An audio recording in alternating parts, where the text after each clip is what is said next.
Halo semuanya, kalian pasti tahu kan kalau Bali adalah provinsi yang penuh dengan tempat wisata. Kali ini, kelompok 2 akan perkenalkan salah satu wisata alam yang ada di Bali. Tepatnya di Bali Utara. Nama tempatnya adalah Air Terjun Tembok Barak. Air terjun ini terletak di Desa Sambangan, Buleleng, Bali loh. Sebelum masuk, jangan lupa bayar tiket dulu ya. Murah kok, 10.000 seharga sebelah aja. Untuk sampai ke air terjunnya langsung, kita harus menempuh perjalanan yang dibilang cukup panjang ya teman-teman. Belum lagi kondisi tangganya yang licin akibat hujan. Dan ada beberapa jalur yang belum memiliki tangga. Jadi hati-hati ya. Nah, ini adalah pemandangan yang kalian dapatkan kalau udah sampai di air terjun. Gimana guys? Bagus nggak? Air terjun ini dikelilingi tembok batu yang berwarna kemerahan loh. Suasananya juga adem banget. Cocok buat kalian yang cari tempat liburan yang bikin tenang. Eits, yang paling penting nggak banyak nguras sisi dompet. So, tunggu apa lagi? Yuk berkunjung ke air terjun Tembok Barak. Nanti keburu tua loh.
Semua, sekarang kita sudah sampai di parkiran air terjun Tembok Barak.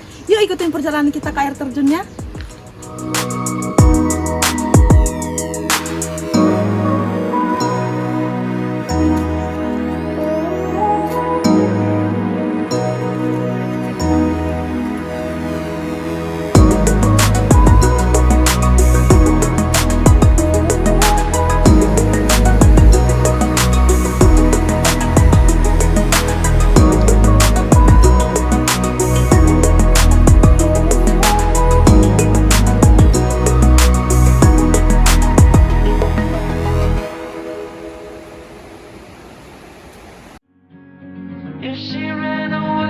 If she ran away, come back home.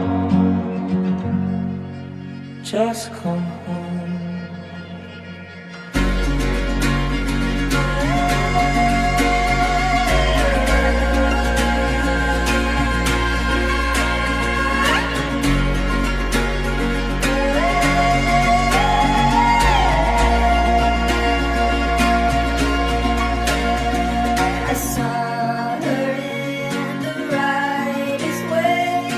Looking like an apple.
love.